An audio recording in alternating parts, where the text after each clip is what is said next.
بسم الله الرحمن الرحيم. الحمد لله رب العالمين، والصلاة والسلام على رسوله الأمين محمد وآله وصحبه أجمعين. أما بعد، katika درس منظومة منهج الحق للعلامة عبد الرحمن السعدي رحمه الله بشرح فضيلة الشيخ عبد الرزاق بن عبد المحسن البدر حفظه الله تعالى، تلفكيه بيت 23. قال الناظم رحمه الله تعالى: وليس بمخلوق وأنى لخلقه بقول كقول الله إذ هو أمجد. bado aendelea kuzungumzia kuhusu Qur'an, kitabu cha Allah subhanahu wa ta'ala. akikizungumzia kitabu cha Allah, qala walaysa bimakhluqin, ay anna kalam Allah azza wa jalla sifatun min sifatihi. maneno ya Allah subhanahu wa ta'ala ni sifa katika sifa zake Allah subhanahu wa ta'ala. wa idafatuhu ilayhi idafatu wasfin wa laysat idafata khalqin.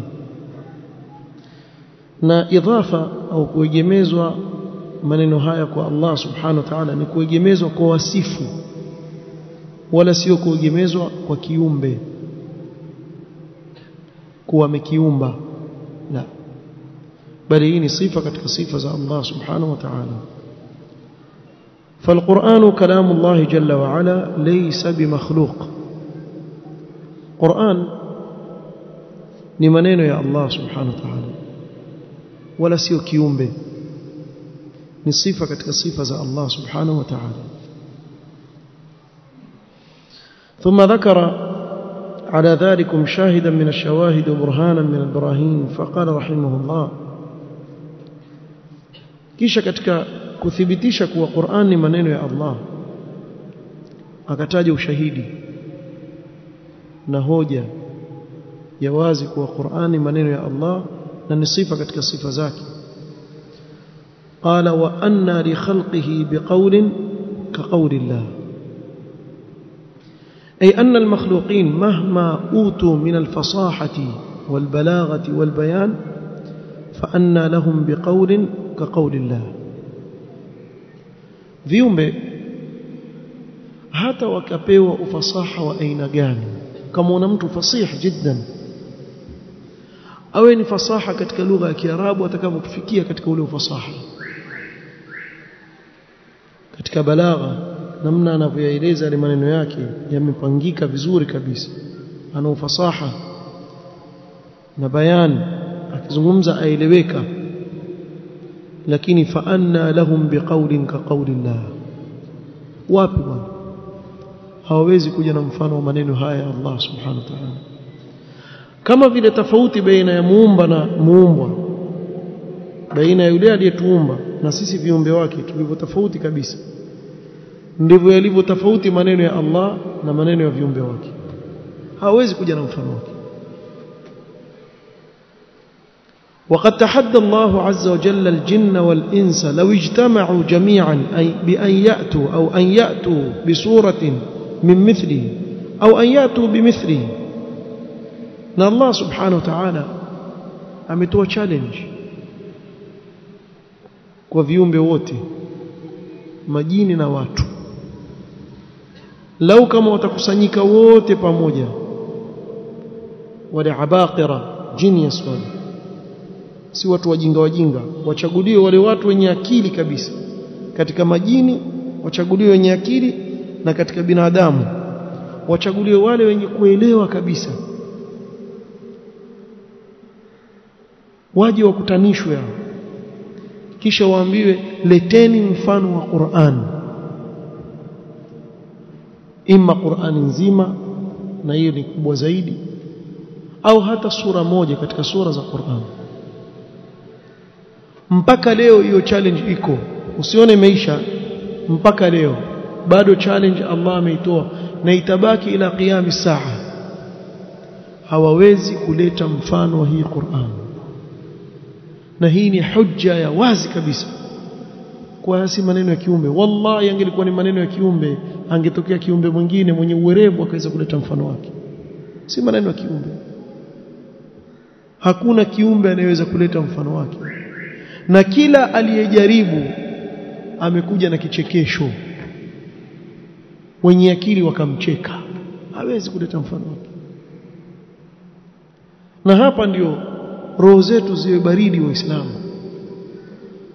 Kwa hata kufaru wakajaribu vipi, ila Qur'an hawawezi kabisa kupotosha chochote, kubadilisha chochote, wala kuleta mfano wake kabisa.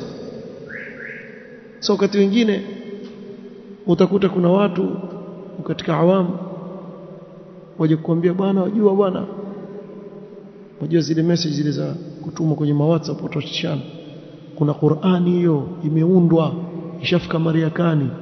Siku moja na mbili naambia ikufika Mazera, ifika Marekani ishia. Basi ankazana waambie watu, mkaambia ngoja bwana, wataka msafu mingapi wewe mkupe ya sawa, ukae nao nyumbani wala usio na wasiwasi. Ukija hapa msikitini uione misafu yote imekuzunguka hiyo yote uione, chukua soma.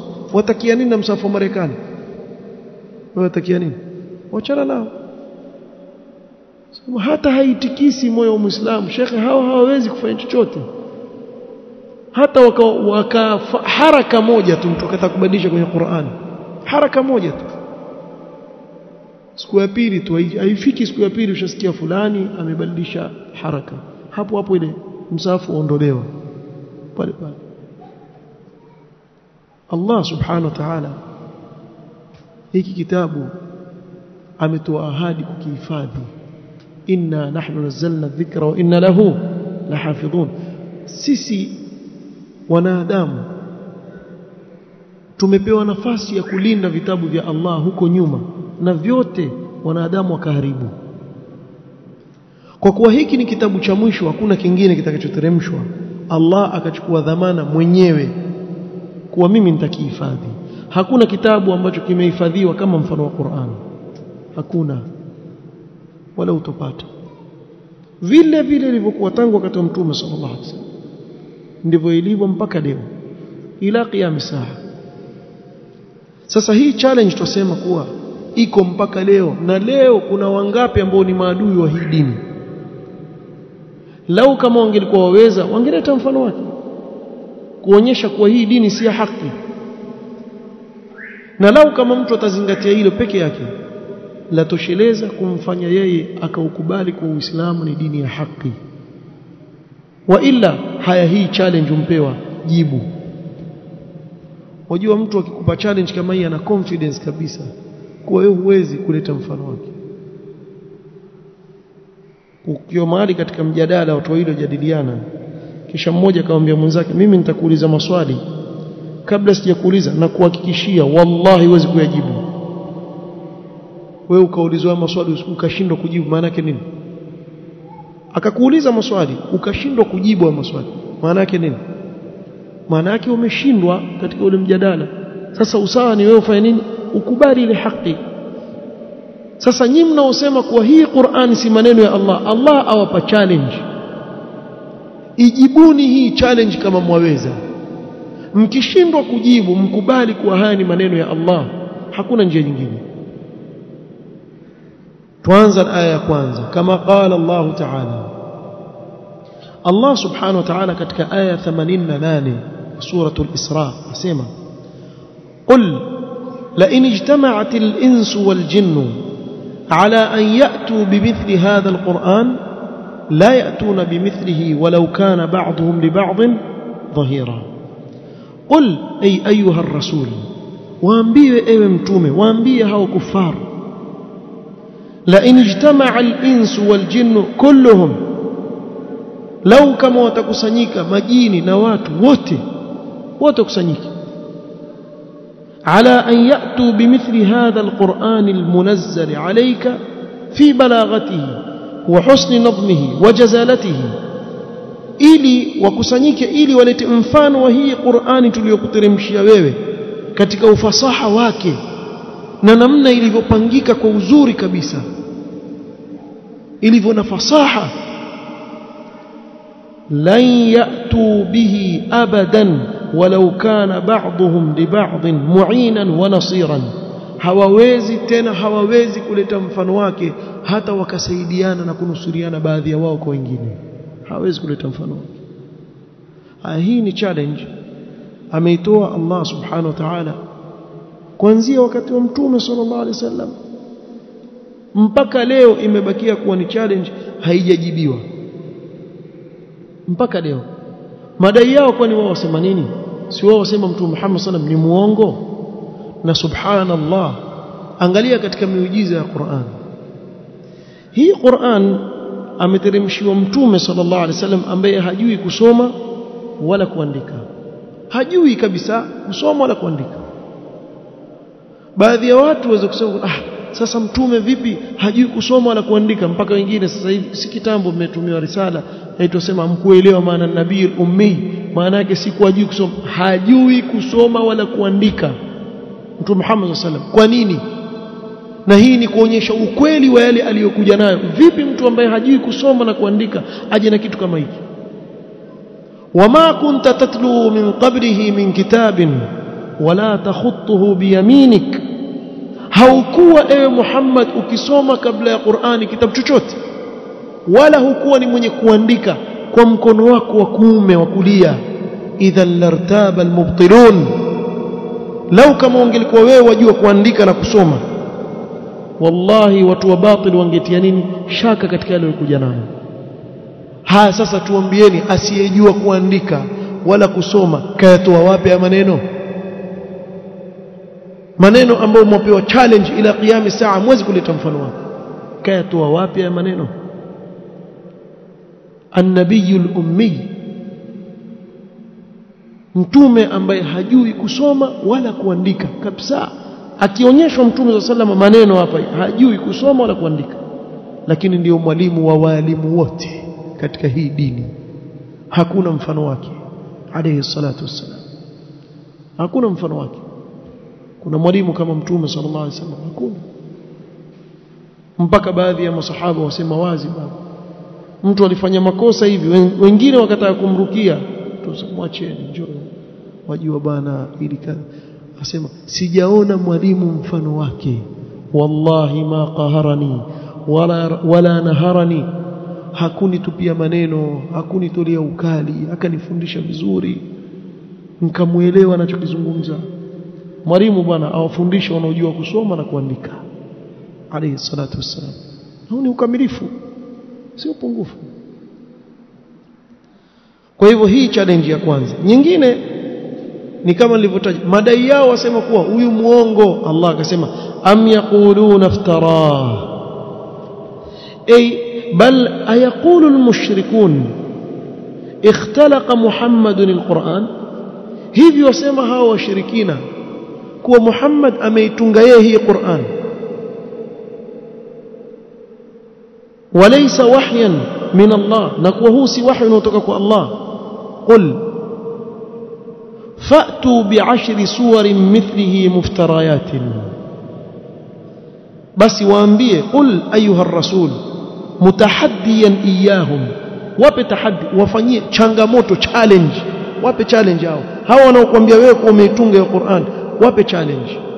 Challenge gani?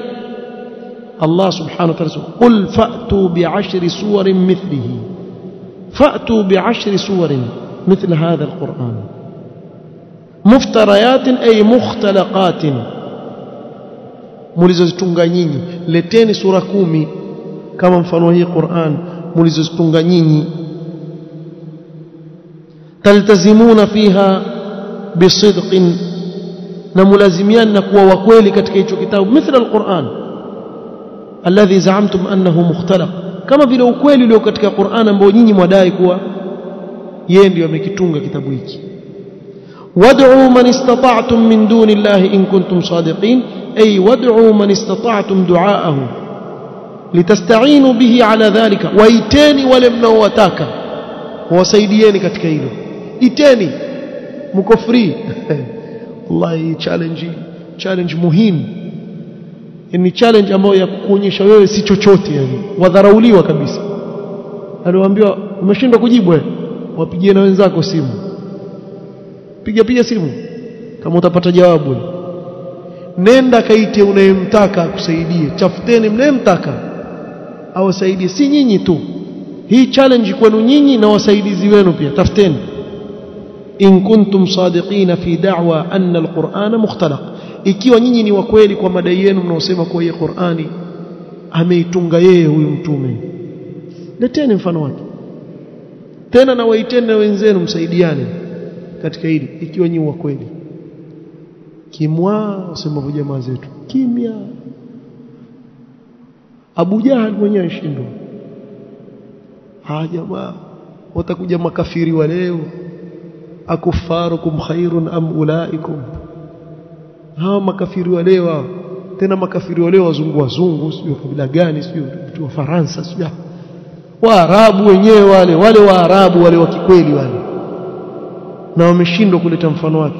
Waarabu, Abu Jahal hata siku moja hawezi kusema jaa Muhammadan, hata siku moja.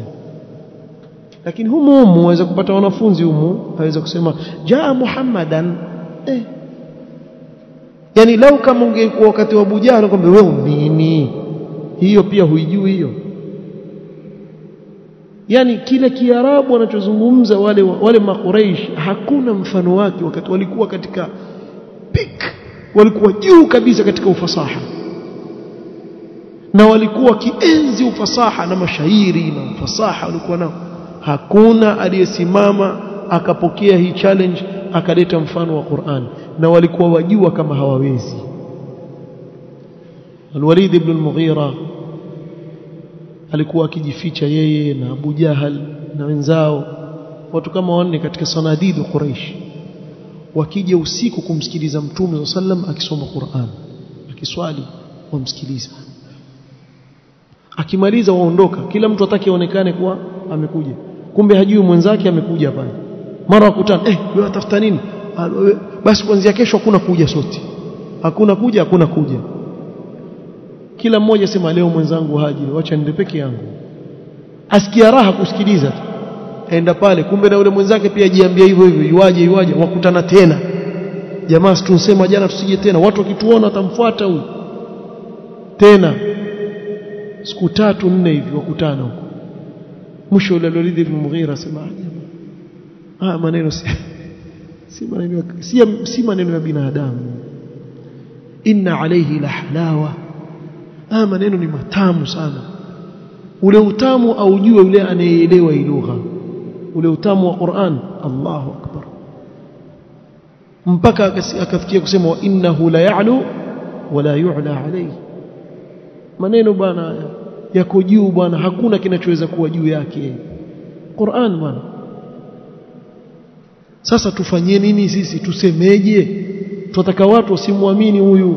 Watu wakipanga mipango bwana, hasa ikifika msimu wa haji, tuambie watu nini? Wanake watakuja watu kutoka nje na huyu atawafanyia da'wa. Tuseme nini? Tuseme ni hivi, tuseme sihrun yu'thar. mwisho kusema in hadha illa sihrun yu'thar, in hadha illa qawlul bashar. Sio maneno ya mtu tu, binadamu ameyatunga. Allah subhanahu wa ta'ala haya maneno yamemkasirisha sana. Hapo akasema sauslihi saqar, nitamtia ndani ya moto wa saqar. Kwa maneno haya anasema maneno ya binadamu. Binadamu gani anaweza kuleta mfano wa maneno kama haya? Hakuna anayeweza. Challenge ya pili hii imetolewa. Ya kwanza Qur'ani nzima hiyo mwezi, haya sura 10 peke yake zitungeni nyinyi, kisha hizo sura 10 mtuletee, museme hizi hapa sisi tumetunga, zimefanana na kitabu cha Allah subhanahu wa ta'ala. Ikiwa kweli mwaweza, fanyeni. Na hiyo challenge pia ikawashinda, ikapunguzwa challenge. Mambo makubwa haya hamyawezi nyinyi, hajaribuni hii basi kama mtaweza. Allah subhanahu wa ta'ala asema katika suratul Baqara, ataja waqala jalla wa ala wa in kuntum fi raibin mimma nazzalna ala abdina, ay wa in kuntum ayuha an-nas na ikiwa enyi watu mna nini fi shakkin min alqur'ani almunazzal ala abdina Muhammadin sallallahu alaihi wasallam, ikiwa enyi watu mna shaka juu ya hii Qur'ani tuliyoiteremsha kwa mja wetu Muhammad sallallahu alaihi wasallam, ikiwa mna shaka nayo hii Qur'an, bimaana mwasema kuwa si maneno ya Allah subhanahu wa ta'ala, fa'tu bi suratin min mithlihi fanatahaddakum an tu'ariduhu, tawapa challenge muipinge hii Qur'an bil ityani bi suratin wahida mumathilatin lahu, leteni sura moja tu peke yake inaofanana na hii Qur'an moja peke yake. Qur'an nzima mwezi 10 mwezi moja basi, mfano wa inna a'tainaka al-kauthar, leteni walau kanat aqsar suratin minhu, hata ikiwa ni sura fupi kabisa katika Qur'an, leteni mfano wake. kisha Allah subhanahu wa ta'ala hapo apasema wad'u shuhadaakum min dunillahi in kuntum sadiqin, ay wanadu man istata'tum min ansarikum in kuntum sadiqina fima tad'unahu, kisha muwaite wasaidizi wenu wawasaidie pia katika hilo, ikiwa nyinyi ni wa kweli katika hayo mnaoyadai kuwa hiki si kitabu cha Allah. Waiteni wenzenu mje muungane, tulete mfano wake kitabu, leteni mfano wake. Wapi bwana Musailimatul kadhaba kamwambia Amr ibn al-As radiyallahu anhu arda, ni kabla ya kusilimu. Musailima amwambia mimi pia ni mtume, sema Muhammad ateremshiwa Qur'an na wewe je? Sema mimi pia nateremshiwa Qur'an yangu. Aha, wasemaje? Hebu tueleze, nisomee moja katika zile sura. Akaanza kusoma vituko, ya dhifda, ewe chura. Amr ibn al-As kamtizama, kisha mwambia innaka la ta'lamu annani a'lamu annaka kadhab, sikwambii mimi, wewe pia wajua kama mimi najua wewe mrongo. Wewe mwenyewe ndani ya nafsi yako wajua kama wewe ni mrongo, na wajua kama mimi najua wewe ni mrongo. Kadhabun ashir. Wewe waweze kuleta mfano wa Qur'an? Maona alijaribu akachekwa, na mpaka leo amekuwa ni kituko cha kuchekwa. Huwezi kuleta mfano wake bwana. Wacha wazungumza nini? Wallahi sasa hivi wewe uwe imamu waswalisha msikitini, ukosee tu wallahu ghafurur rahim, sema wallahu azizun hakim, pale unaposwali utapata mtu si hivyo, pamoja na kwa yote maneno ya Qur'an, lakini hii haisomwi hivi, asomwa hivi, utakosolewa pale. Itakuja wewe utakutunga yako ufananisha maneno ya Allah. Sasa ndiyo mjue kuwa hii ni hujja na burhan ya wazi kuhani maneno nani ya Allah subhanahu wa ta'ala. Na mpaka leo mlango uko wazi, challenge imetolewa, leteni mfano wa Qur'an, sura moja tu, hata ikawa fupi kiasi gani, sura moja tu peke yake. Tena si nyinyi tu, naitaneni muwe wengi, na wenzenu wanaowasaidia waiteni, kisha mlete mfano sura moja tu. Leteni. Iko wapi? Mpaka kesho hawezi kuleta mfano wake. إذ هو أمجد، أي قول الله عز وجل أمجد، والمجد هو السعة والكمال والعظمة. maneno ya Allah ni amjad, bimaana ni maneno mapana yaliyo kamili matukufu. والله سبحانه وتعالى وصف القرآن بالمجد، الله سبحانه وتعالى أميسف القرآن بالمجد، قال تبارك وتعالى بل هو قرآن مجيد في لوح محفوظ، فوصف القرآن بذلك، أكيسف قرآنك وصفه. والمجد معناه السعة، يعني يقول كنجوف بانا، نمانا yake kuwa pana hapa nini? والسعة هنا سعة أوصاف القرآن الكاملة العظيمة الجليلة، ni ukunjufu wa sifa za Qur'ani, ukunjufu wa sifa zake za ukamilifu wake na utukufu wake. فالقرآن أمجد أي أعظم وأجل وأكبر من أن يأتي أحد من البشر بمثله. قرآن نتكف زيدي، نكوب زيدي، نعظيم زيدي kuliko kuja mtu yoyote na mfano wa hii Qur'an. Hawezi kuleta mfano wake. Na ndio maana wewe ukimpata mtu yoyote atakutia wewe shubha, akwambie mbona pale katika Qur'an badala iwe marfuu pale inkuwa mansub, mwanzo jua kuwa huyo mtu ni guta, kichwa chake kizito. Hata kama wewe hujui, tuseme ukaambia wewe Arabi yake nini hujui, wewe chukua kitu kimoja tu. Kama Qur'ani ingelikuwa na makosa ya lugha, subhanallah, angeanza Abu Jahal na Abu Lahab na kina Umayya bin Khalaf kusema maneno, sababu walikuwa wajua Kiarabu na walikuwa na chuki dhidi ya Mtume sallallahu mbaya sana. Sasa ikiwa Waarabu wenyewe kule hawakuona makosa hayo, atakuja huyu bwana ampata taabu mwenyewe, asoma balagha mara sawa hiki mara sawa kile, mara hiki champita kile champita, asoma nahwu apata taabu, asoma na sarf, akitoka kusoma na imla, fani zote za lugha achukue miaka zaidi ya 10 yeye wazisoma tu. Akishamaliza balash, hamna kitu, hata kuikosoa Qur'ani, sio?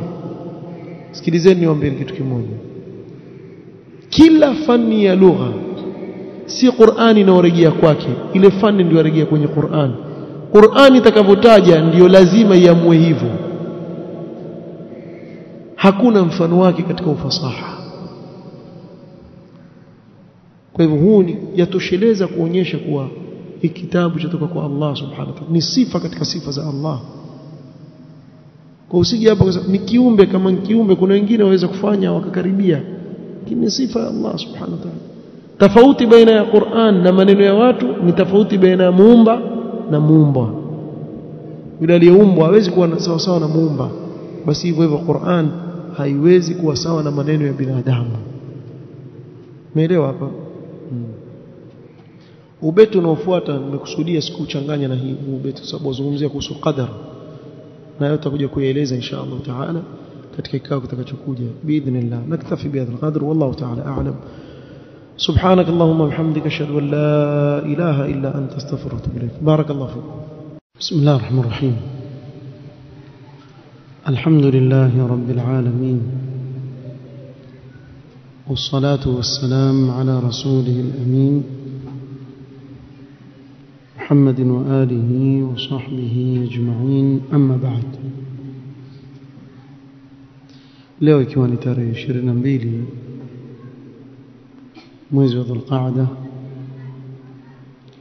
mwaka 1446, katika darsa ya manzuma منهج الحق للعلامة عبد الرحمن السعدي رحمه الله تعالى بشرح فضيلة الشيخ عبد الرزاق بن عبد المحسن البدر حفظه الله. تلفكية وبيتي 24. قال الناظم رحمه الله: ونشهد أن الخير والشر كله بتقديره والعبد يسعى ويجهد. قوله ونشهد أي نؤمن ونقر، تشهد لي بمعنى تواميني نككيري كبالي أن الخير والشر كله بتقديره، أي فمن عقيدة أهل السنة والجماعة، katika itikadi ya ahli sunnati wal jamaa, al-iman bil qadari khairihi wa sharrihi min Allah ta'ala, ni kuamini qadara na kuwa khairi yake na shari yake yote aliyokadiria ni Allah subhanahu wa ta'ala. وفي حديث جبريل المشهور ذكر أصول الإيمان في قوله، katika hadithi ya Jibril mashhur ndani yake pametajwa misingi ya imani katika kauli yake, an tu'mina billahi wa malaikatihi wa kutubihi wa rusulihi wal yawmil akhir wa tu'mina bil qadari khairihi wa sharrihi.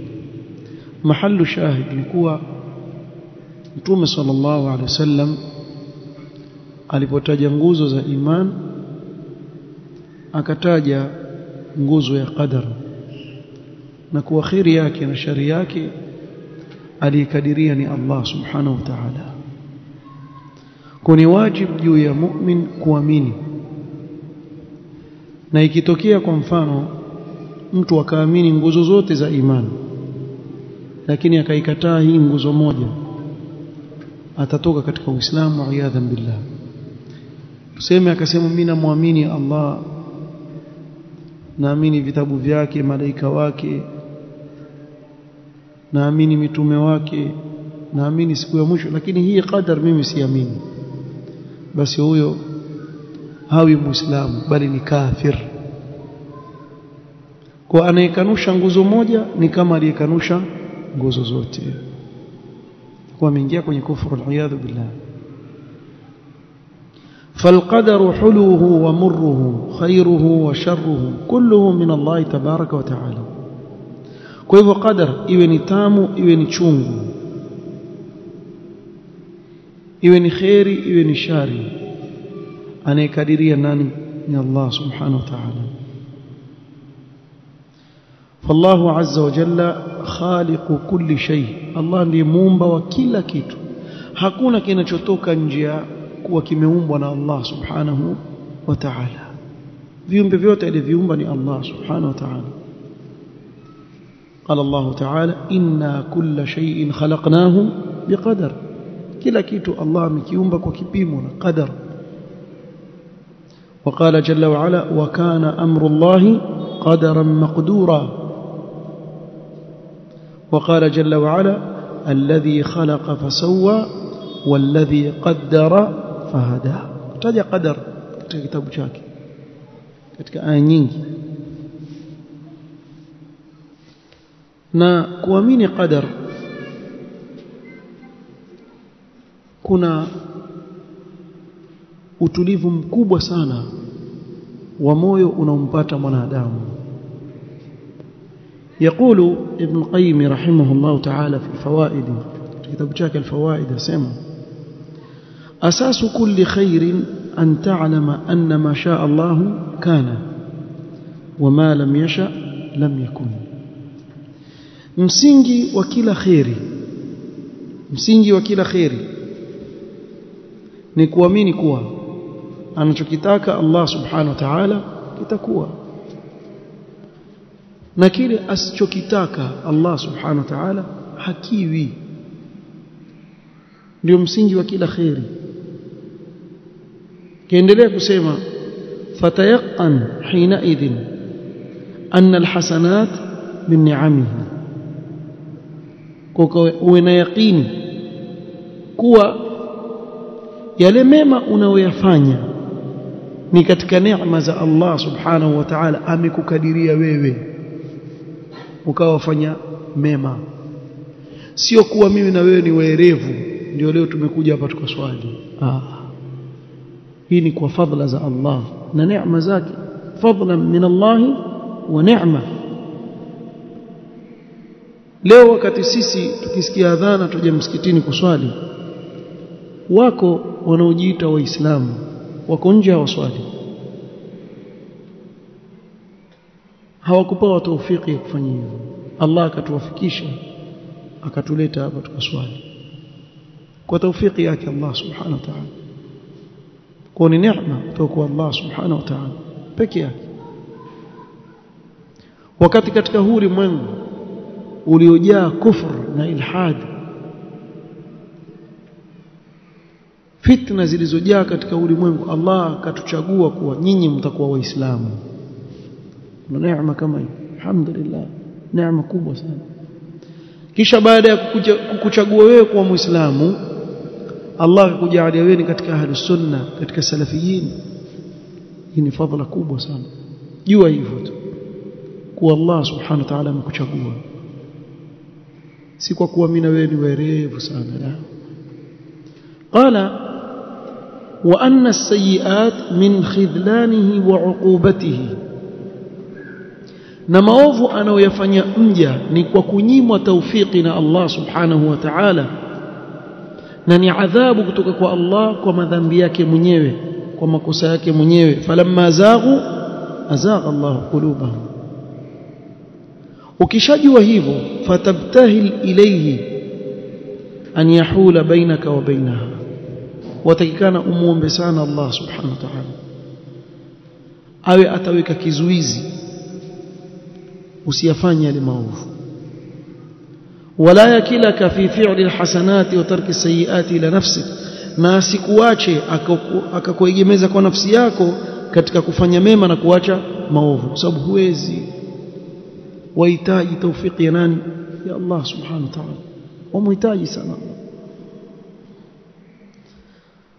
قوله والعبد يسعى ويجهد، فإيمان العبد بأن الأمور كلها بقدر الله لا يعني أن تعطل الأعمال وتهمل الأسباب. mja kuamini kuwa mambo yote yapelekwa kwa kadari ya Allah subhanahu wa ta'ala haimaanishi basi asifanye amali. Basi Allah ndiye anayepeleka mambo, basi mimi sifanyi na wacha, kile nilichokadiriwa kitanipata. Haimaanishi hivyo. Wala usizembee katika sababu za kupata kilichokuwa na khiri na wewe. Usizembee, fanya kazi, jishughulishe, fanya mema, jisukume. Ihris ala ma yanfa'uka, kile kilicho na manufaa na wewe ya kidunia na akhira. Kuwa na pupa nacho, fanya kazi, jibidiishe. Asije mtu wa tablighi hapa akaja akakwambia basi toka, umwambie wewe bwana mimi nina shughuli zangu nafanya, akwambia Allah atakufanyia hiyo, wewe toka tu. Kisha aje kuletewa kisa, kuna bwana mmoja ametoka kwake, mwenye nyumba amemfungia kufuli, watoto wake wako ndani.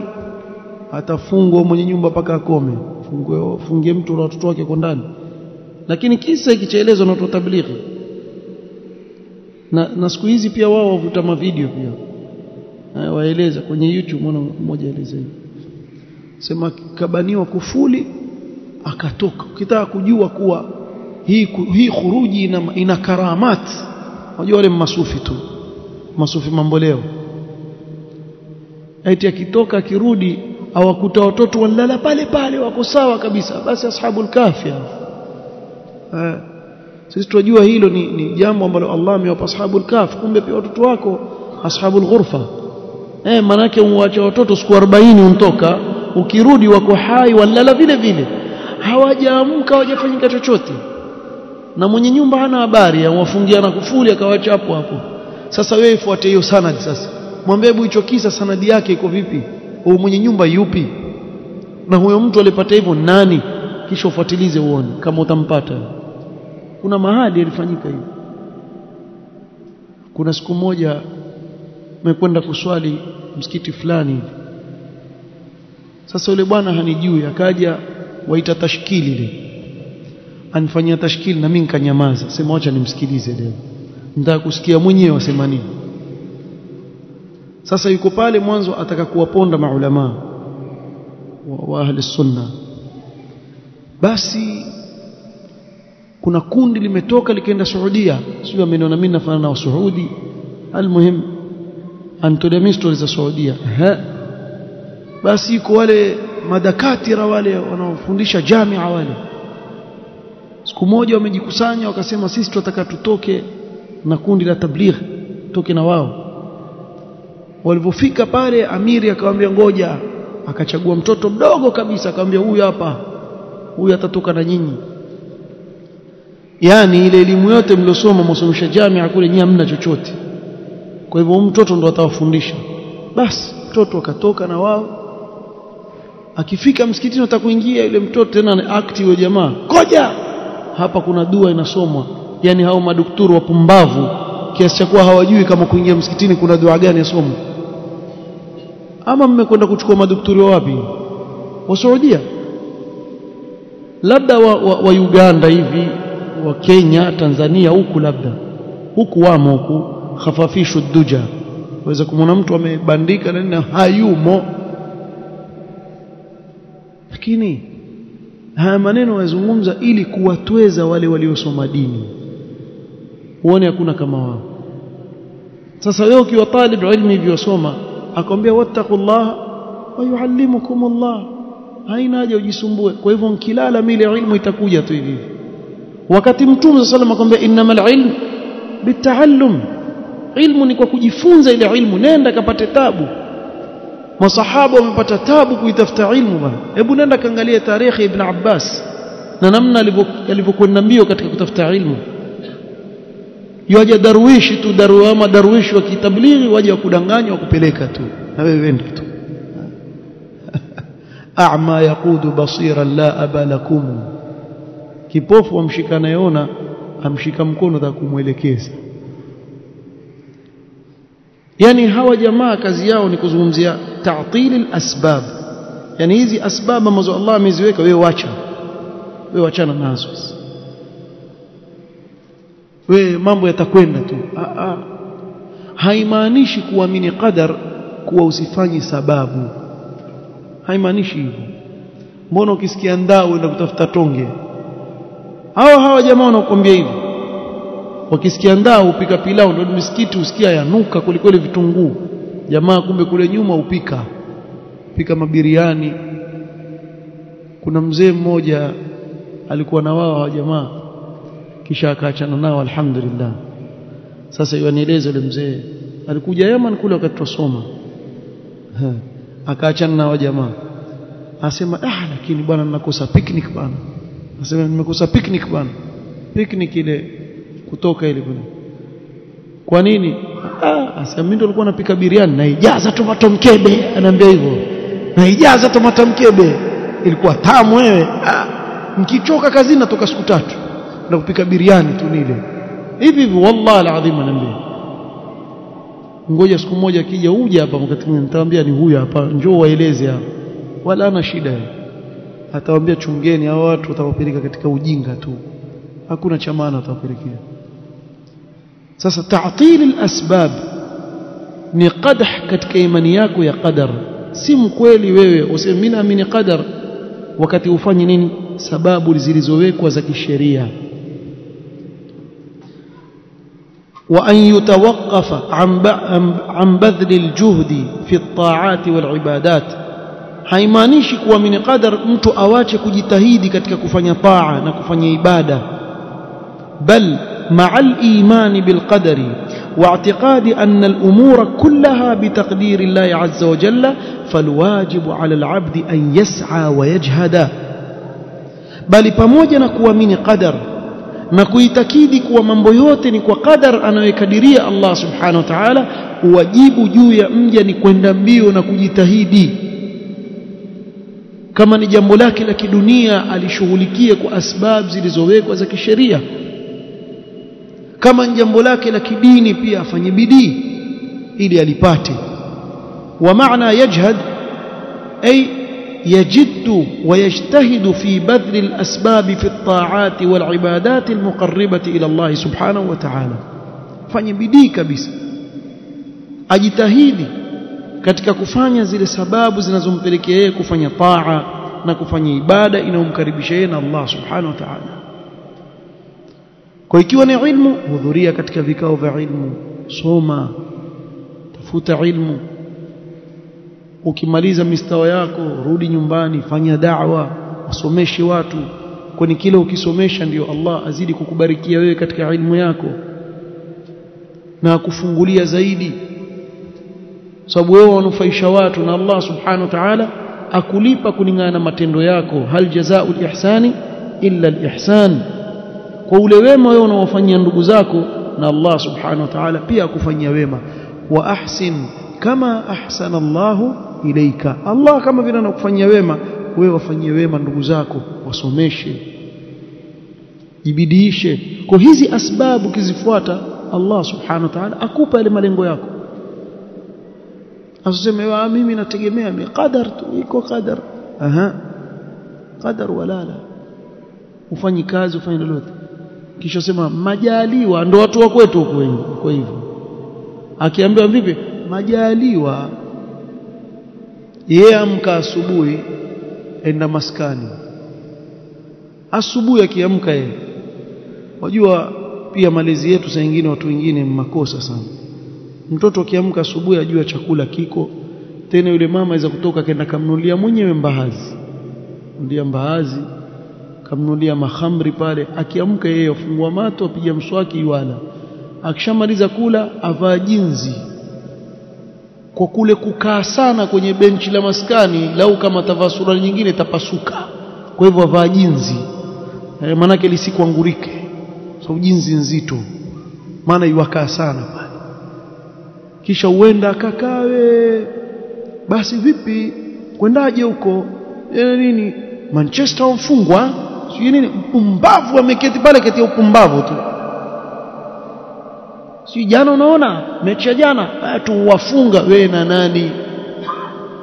Wewe na nani? Waishi tu mitaani huku hujulikani, la huko kule huko. Hujulikani uliko. Akimaliza wakati wa dhuhuri kuswali, pia pengine asiswali, aenda zake nyumbani, akienda nyumbani ashaikiwa chapati na maharagwe ya nazi. Huu jamaa asubuhi kala mbaazi, ghada kala chapati na maharagwe ya nazi. Kazi yake yeye kujamba tu, hana kazi nyingine kubwa ni kukaa maskani na basi kutoa upepo tu, hana faida. Hafanyi sababu yoyote inomsaidia yeye katika kujiendeleza, la katika dini yake, la katika dunia yake.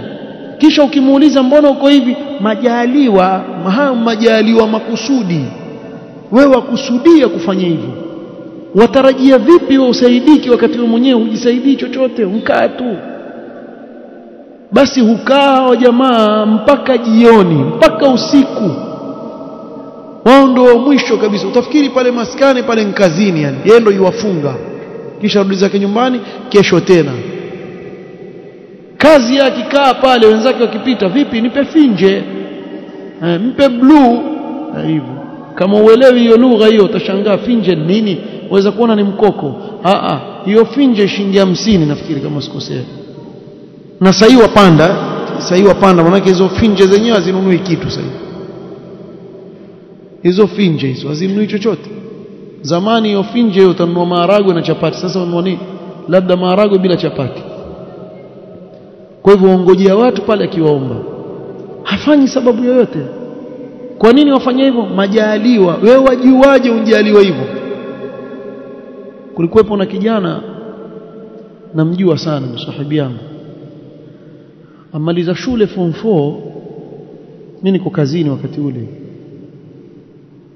akaanza kuuza mihogo hii ya barabarani, wachoma mihogo na mafuta hii na kachiri, stage hapa ya Malindi hapa. Alikuwa yuko pale kijana mdogo, amaliza form 4, akaenda pale afanya shughuli zake. Akirudi mtaani, yeye anieleza, akirudi mtaani kuna sahibi yake mmoja, vipi hapo, mpe finje. Ampa shilingi 50, shilingi 20 ampa, lakini yule mwenzake hajui yule afanya kazi gani. Yeye wajua yule mtu yuko kibaruani, kumbe kibarua chake maskini ni yeye mwenyewe yauza mihogo au za kachiri, lakini hajui yeye. Sababu si watoto wetu wao kufanya kazi hizi ni aibu, umeelewa? Watoto wetu hawawezi kuuza tomato bwana. Tukubali tukatae, ndivyo ilivyo. Aona mimi kufanya kazi kama hizi kujidharau. Kwani hakuna Mombasa peke yake ndio utapata mtu hakusoma atakafanya kazi ofisini peke yake Mombasa hii ina ajabu sana. Mpelekaji baskili kwa mikate pale, enda kwa mganga ili apandishwe cheo aingie ofisini. Wewe una mzima akili yake wewe? Si huyo mganga ndio aingie ofisini hapo mwanzo, akubebe wewe akutie ofisini huko. Ukafanye nini wakati wewe hujui chochote? Zumbukuk. Huna ujuacho. Wallahi alazim, mambo ya ajabu yafanyika hapa. Na yote ukiangalia ni kule kutoifahamu qadar. Angalia makosa haya yaanza hapa. Mtu akwambia hawana makazi vipi?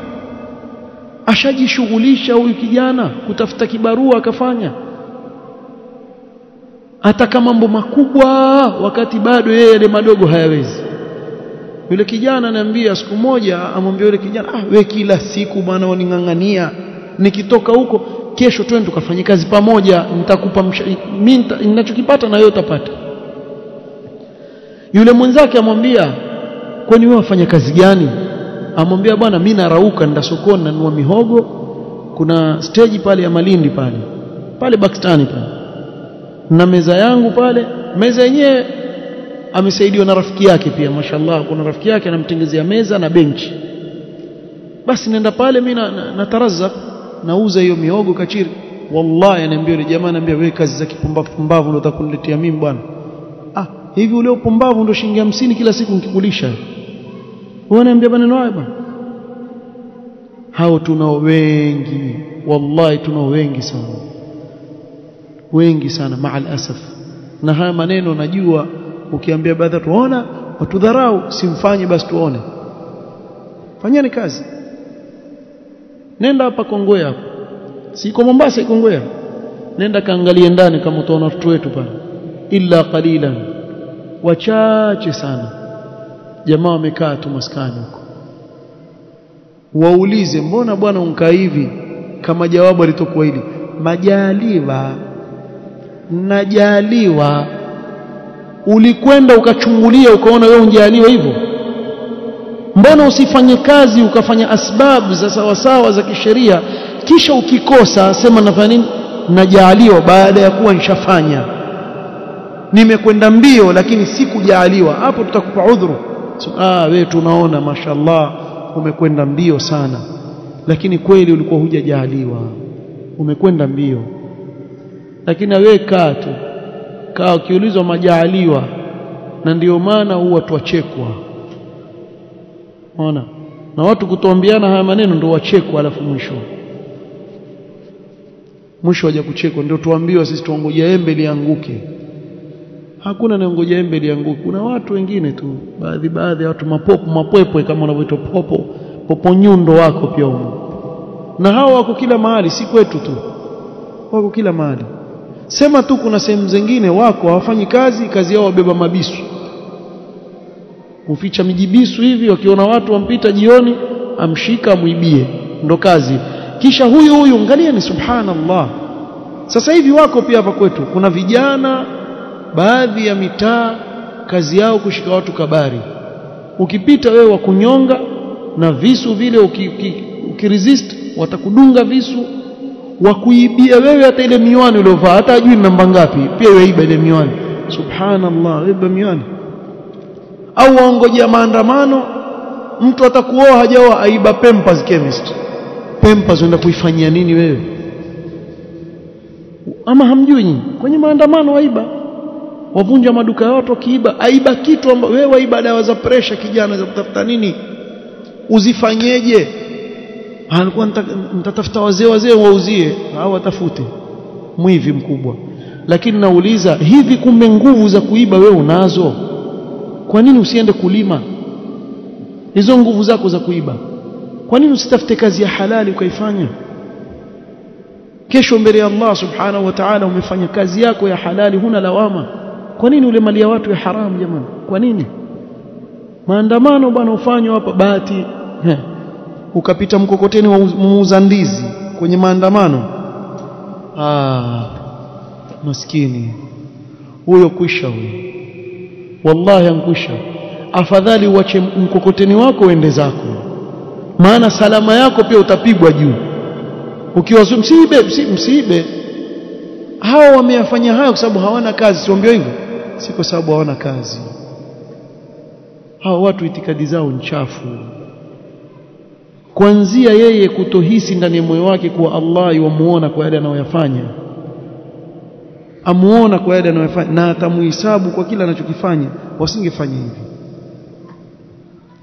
Itikadi zikiwa chafu bwana, mtu aweza kufanya kila jambo baya. turudi hapa. ففي هذا البيت جمع بين أصلين عظيمين وأساسين متينين في باب الإيمان بالقدر. katika huu beti amekusanya baina misingi miwili adhim, misingi miwili madhubuti kabisa katika mlango wa kuamini qadar. Ala wa huma, misingi yenyewe ni hii: al-imanu bi anna al-umura kullaha bi aqdari Allah azza wa jalla wa badhlu al-asbab. Mwanzo, msingi wa kwanza, ni kuamini kwa mambo yote yanayojiri katika huu ulimwengu ni kwa kadari ya Allah subhanahu wa ta'ala. Allah ndiye amekadiria. Lakini pia na kufuata asbab, kufanya sababu. وقد جمع النبي عليه الصلاة والسلام بينهما في قوله اعملوا فكل ميسر لما خلق له. fanyeni amal, kila mmoja atafanyiwa wepesi kile alichoumbiwa. Ikiwa ni katika watu wa peponi, Allah atakufanyia wepesi amali za watu wa peponi, kama watu wa motoni kadhalika. وقوله صلى الله عليه الصلاة والسلام احرص على ما ينفعك واستعن بالله. kuwa na pupa na kile kilicho na manufaa na wewe, kisha utake msaada kwa nani? Kwa Allah subhanahu wa ta'ala. Wasta'in billah. Kwa hivyo fanya matendo, fanya amali. Usikubali kukaa tu hivi hivi. Wewe wakaa tu hivi kisha wadanganywa bwana. Mbona bwana uko hivi? Mbona unkaa kama maskani ndugu yangu, kazi kuombaomba watu na nini? Si tabia nzuri. Majaliwa bwana. Kisha na lugha mbaya. Unajua saa godi. Nenda kasome wewe. Zungumza nini? Umzungumza Allah kwa maneno machafu kama hayo. Na hii yote mimi nawaambia, na ukirudi nyuma pia utakuta ni ulezi wa kikhurafi. Ulezi wa kikhurafi watu wahuni, watu wanainadi, watu ambao hawana heshima na dini. Mtu aweza kuzungumza jambo la dini kwa maneno mabaya kabisa, kama yule khurafi wa kule Tanzania yule. Azungumza kuhusu ndoa, tumia clip, azungumza kuhusu ndoa ya Mtume sallam na Khadija. Azungumza maneno ya utofu wa adabu kabisa. Yani anavyozungumza subhanallah. Alafu maulidini mtusumbua kweli, sisi tumpenda mtume ni hawana heshima hata na Mtume Muhammad sallam. Khadija ameshindwa kujizuia na no one but you. Mpumbavu mbona wewe? Wajua mzungumzia nani? Ummul mu'minin Khadija radhiyallahu anha, wamzungumzia hivyo. Kisha akija kumzungumzia Mtume sallam alipoambiwa, akaanza kufanya, siwezi kufanya hivyo. Wallahi naona kama ni kufur. Ni kama kufanya istihza na Mtume Muhammad sallallahu alaihi wasallam. Namna anavyofanya. Yani zile action azifanya pale zitakukirihisha roho. Kama wewe wampenda Mtume sallallahu alaihi wasallam, lakini kuna miji khurafi imekaa pale chini acheka kwako wewe, acheka afanye istihza Mtume Muhammad sallallahu alaihi wasallam. Naam. Tena sallu ala nabi juu. Sikia. Sallu ala nabi ongezwe hiyo. Nyinyi makhurafi mna akili nyinyi. Mnajua mumzungumzia nani? Mtume sallallahu alaihi wasallam akizungumza kwa heshima bwana. La zungumza na lugha za mitaani, lugha za sokoni. Azungumzia Mtume Muhammad sallallahu alaihi wasallam. Sasa hawa ndio wanaolea wale makhurafi. Hawa watarajia nini?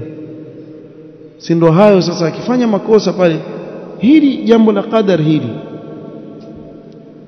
ndio wapigia. Mimi ni mfano tunawapigia wa mitaani namna gani watu wafanya khalal katika imani ya qadar kwa kusingizia majaliwa. Sisi twasingizia sana majaliwa. Hasa huku kwetu la kila kitu majaliwa. Hii majaliwa ndio naambia hawa wana majaliwa makusudi. Yani yeye hafanyi chochote kisha asingizia majaliwa. Unaona? Lakini huyo kwa mfano ukamwekea sinia ya biriani hapa, kisha upande wa pili hapa ukamwekea mtele wa jana.